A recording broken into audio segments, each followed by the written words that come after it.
রাত, আর আজকে রাতে আছে কিন্তু পূর্ণগ্রাস চন্দ্রগ্রহণ।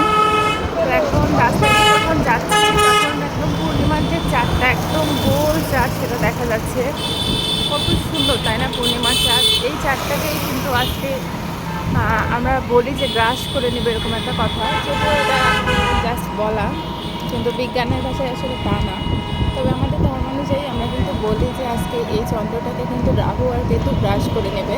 তো যার জন্য কিছুক্ষণ সময়ের জন্য এই চাঁদের আলোর থেকে আমরা বঞ্চিত হব। চাঁদ অন্ধকারাচ্ছন্ন হয়ে যাবে, চাঁদের উপর ছায়াটা এসে পড়বে। চাঁদটা কিন্তু আজকে দারুণ। আজকের আকাশে কিন্তু মেঘ খুব একটা নেই, যতটুকু আছে সেটা হচ্ছে সাদা মেঘ।